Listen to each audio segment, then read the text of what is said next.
MBBS in abroad. Apollo MedSkill 6 years of MBBS program will be completed in 35 lakhs only.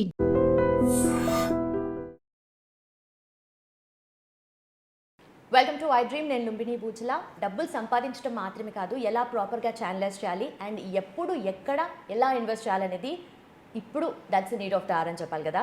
So మరి ఈ market కండిషన్స్ని బట్టి మనం ఎలా proceed అవ్వాలి అవన్నీ కూడా ఒక ప్రాపర్ అనాలిసిస్ ఇవ్వడానికి, మన డౌట్స్ అన్ని క్లారిఫై చేయడానికి today we have certified financial planner Subhash Babu sir with us. So ఆయనతో మాట్లాడి మన డౌట్స్ అన్ని క్లారిఫై చేసుకుందాం. Hello sir. హలో అండి, థ్యాంక్ యూ. ఫైన్, బాగున్నాను. Yes sir. So first of all RBI Reserve Bank of India gold రూల్స్ని change చేసింది. సో కొత్తగా ఇంట్రడ్యూస్ చేసింది, మళ్ళీ న్యూ రూల్స్ని తీసుకొచ్చింది. సో ఈ కండిషన్స్ గోల్డ్ మీద ఎలాంటి ఎఫెక్ట్ ఉంటుంది అండ్ డే టు డే లైఫ్లో మనకు ఎప్పుడు ప్రతిరోజు గోల్డ్ కావాల్సి వస్తుంది, అందరూ యూజ్ చేస్తున్నారు. గోల్డ్ కంటూ ఒక సీజన్ అంటూ ఉండదు.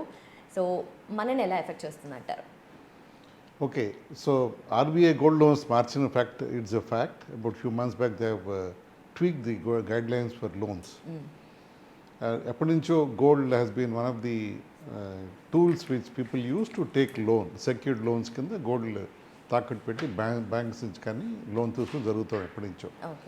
ముఖ్యంగా చిన్న కారు అంటే అగ్రికల్చర్ వాళ్ళు ఎవరైతే వాళ్ళ సరిగా పంటలు పండలేదు, వాళ్ళ డబ్బు కావాలి, they unable to give any security, unsecured loans interest ఎక్కువ ఉంటాయి కాబట్టి they have been approaching banks. Near by దగ్గర ఉన్న బ్యాంక్స్కి వెళ్ళి వాళ్ళు అప్రోచ్ అవ్వడం జరుగుతూ ఉండేది.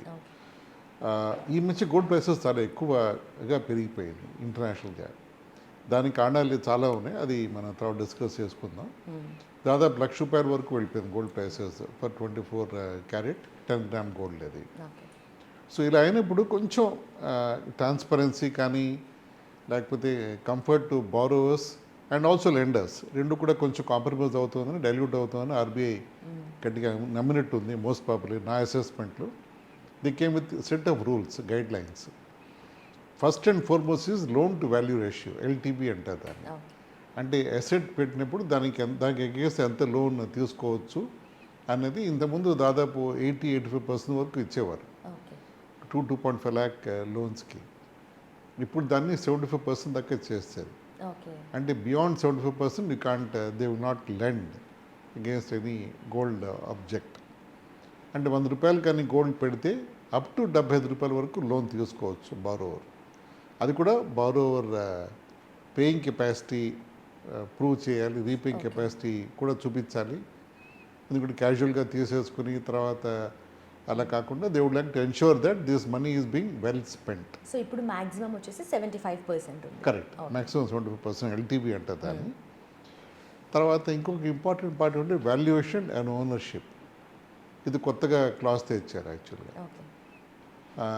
ఎవరైతే లోన్ తీసుకుంటున్నారో వాళ్ళ గోల్డ్కి ఓనర్స్ మేమే అని చెప్పి బిల్స్ ప్రొడ్యూస్ చేయాలి. వాళ్ళు కొన్నప్పుడు ఎప్పుడు కొన్నారు, ఎలా కొన్నారు, ఆ బిల్స్ చూపించాలి.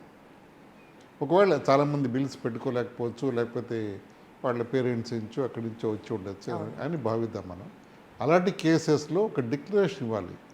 అంటే ఎందుకు ఇవ్వలేకపోతున్నాం, ఇది మా మదర్ ఇచ్చారు మాకు, లేకపోతే మా మదర్లో ఇచ్చారు మాకు, అలా చెప్పి. కరెక్ట్, అదొకటి. లేకపోతే మిస్ప్లేస్ అయిపోయింది ఇన్వాయిస్ అనేది ఎక్కడో వాళ్ళకి. అంటే అది ఎస్ అండ్ నో చెప్పే హక్కు లెండర్కి, బ్యాంక్స్కే ఉంటుంది. వాళ్ళు చెప్పేది మాత్రం వాళ్ళని యాక్సెప్ట్ చేయని రూల్ లేదు. They have to convince that there are genuine people, gold వాళ్ళదే, డాక్యుమెంట్ ఎక్కడో పొరపాటు మిస్ అయింది లేకపోతే ఇలా వచ్చిందని చెప్పి వాళ్ళు దాన్ని ప్రూవ్ చేయాలి.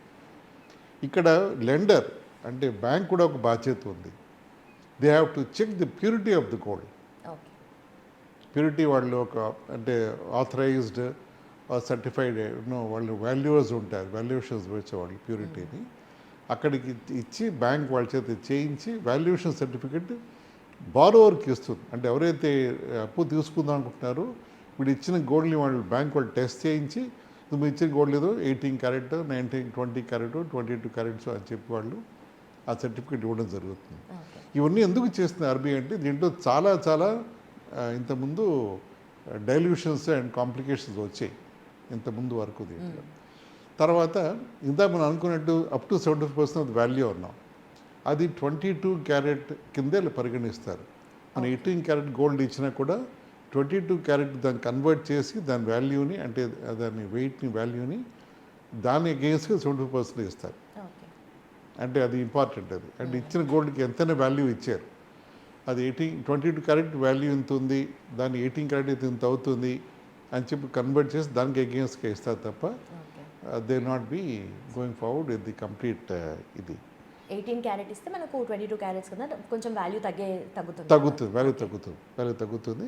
అంటే ఈవెన్ లాజిక్ క్యాలిక్యులేషన్స్ పక్కా క్లియర్గా చూపడం జరుగుతుంది. తర్వాత అప్ టు 2.5 lakhs వరకు లోన్ అదే తీసుకునే వాళ్ళకి బారోవర్స్కి కొంచెం రిలీఫ్గా ఆర్బీఐ ట్రీట్ చేస్తుంది. అంటే నేను ఇందాక చెప్పినట్టు ఫార్మర్స్, చిన్న ట్రేడర్స్, బిజినెస్ వాళ్ళకి ఏదైనా ఇబ్బందులు, వాళ్ళ క్యాష్ లిమిట్స్ లేకపోవడం బ్యాంక్స్లో వాటిలోను. సో దాన్ని బట్టి వాళ్ళు దే ఎన్షూర్డ్ దట్ ఇది కొంచెం వాళ్ళకి రిలీఫ్గా ఉండేలా చేద్దామని, కొంచెం లిబరేషన్ ఉండాలని, కొంచెం లిబరల్గా ఉండాలని వాళ్ళు ఆర్బీఐ ట్రై చేసి ఇస్తుంది. ఇంకొకటి ఏమిటంటే దీంట్లో గోల్డ్ అంటే ఆర్నమెంట్స్, జ్యువెలరీ, లేకపోతే గోల్డ్ కాయిన్స్, ఇవే ఆర్బీఐ ట్రీట్ చేస్తుంది. అంటే ఆర్బీఐ అంటే ఇచ్చే బ్యాంక్. సో అంటే మిగతా రకాలైన gold which are you know in different forms, gold plated, ఇవన్నీ కూడా దాన్ని ట్రీట్ చేయదు. Only correct, only jewellery type gold ornaments, gold coins. RBI కానీ వేరే బ్యాంక్స్, ఎంఎంటీసీ రేట్ కంపెనీ కూడా ఇంతకుముందు గోల్డ్ కాయిన్స్ ఇచ్చేవి. ఆ gold coin again purity, subject to purity, అది వాళ్ళు చేయడం జరుగుతుంది. దాంతో అవి మాత్రమే ట్రీట్ చేస్తారు. ఇంకోటి ఏం గుర్తించాలంటే ఇక్కడ షేర్ మార్కెట్లో లేకపోతే క్యాపిటల్ మార్కెట్స్లో వర్చువల్ గోల్డ్ అంటాం దాన్ని మనం. అంటే ఈటీఎఫ్స్ అని, గోల్డ్ బాండ్స్ అని ఇవన్నీ ఉంటాయి. దానికి అగేన్స్ట్గా ఆర్బీఐ ఈ లోన్ దానికి ఇవ్వదు. దానికి వేరే మార్గాలు ఉన్నాయి. దానికి అగేన్స్ట్గా అది సెక్యూరిటీగా లోన్ తీసుకోవడం దానికి వేరే నార్మ్స్ అప్లై అవుతాయి. గోల్డ్ లోన్ కింద అది రాదు. సో ఇవన్నీ చాలా ఇంపార్టెంట్ అని మనం అనుకోవాలి దీంట్లో. సో మనం అనుకున్నట్టు ఒకటి ఎల్టీవీ చాలా పెద్ద పారామీటర్, అప్ టు 75% తగ్గించేసారు 85% నుంచి. దానికి కారణం ఇందాక మనం డిస్కస్ చేసాం. డెఫినెట్గా ఎక్కడో అది మిస్యూజ్ అయింది ఆ వాల్యుయేషన్స్. తర్వాత ఈ మధ్య ఎక్కువ వాల్యూ పెరిగిపోవడం గోల్డ్లో కూడాను. చాలామంది ఈజీగా గోల్డ్ లోన్స్ రేజ్ చేయడం, కట్టలేకపోవడం, ఆ గోల్డ్ ప్యూరిటీ లేకపోవడం, ఇవన్నీ చాలా ఇబ్బందులు బ్యాంక్స్, ఫైనాన్షియల్ ఇన్స్టిట్యూషన్స్ ఫేస్ చేసినట్టున్నాయి. తర్వాత 22 క్యారెట్ గోల్డ్ అని చెప్పాను, వాల్యుయేషన్స్ దాని మీద ఆధారపడి ఉంటాయి. తర్వాత బారోవర్స్ వాళ్ళ ప్రూఫ్ ఆఫ్ ఓనర్షిప్ చూపించాలి ఆర్బీఐకి, అంటే ఇచ్చే లెండర్ బ్యాంక్కి ఆ డిక్లరేషన్ ఇవ్వాలి దానికి. తర్వాత వాళ్ళ పేమెంట్ క్రెడిబిలిటీ చూపించగలగాలి. బారోవర్స్ ఎలా కడతారు మీరు, కరెక్ట్, ఈ గోల్డ్ లోన్ తీసుకుని ఏం చేస్తారు మీరు అని ఫస్ట్ అడుగుతారు బ్యాంక్ లెండర్స్. సో దాంతో మా బిజినెస్ పెట్టుకుంటే ఎంత వస్తుంది అంటే వాళ్ళు they understand the mechanics, how it works. అప్పుడు వాళ్ళు డెఫినెట్గా ఓకే మనం ఇస్తే ఆ లోన్ వాళ్ళు సరిగ్గా వాడుకొని మన పేమెంట్ వస్తుంది అని గ్యారంటీ ఉంటుంది ఆ లెండర్స్ అన్నమాట. ఇలా చాలా నార్మ్స్ అన్నీ ఇప్పుడు ఆపరేషన్లు ఉన్నాయి. కొంచెం ఇబ్బందిగానే ఉంది చాలామంది వ్యక్తులకి ఈ లోన్స్ ఎవరైతే తీసుకుందాం అనుకుంటున్నారో వాళ్ళకి. కానీ తప్పదు, we have to follow the rules and go forward. అలా అనుకోవచ్చు దాన్ని మనం. దట్స్ మై వ్యూ అండి దీంట్లో. Done sir. So and also one more doubt sir. So ఇది ఇంప్లిమెంటేషన్లో ఉందా ఇమీడియట్గా? వచ్చేసింది, ఇంప్లిమెంట్లో ఉంది. Okay, fine sir, thank you so much. So చూసారు కదా, గోల్డ్ లోన్స్ తీసుకోవాలి అంటే ఎలాంటి జాగ్రత్తలు మనం తీసుకోవాలి అండ్ దానికి ఉన్న రూల్స్ మాత్రం డెఫినెట్లీ మనం ముందే తెలుసుకోవాలి. ఎందుకంటే మనం అక్కడికి వెళ్ళిన తర్వాత గోల్డ్ లోన్ తీసుకునే టైంలో ఏది మనకు షాక్గా అనిపించదు కాబట్టి. So be careful. Thank you so much for watching.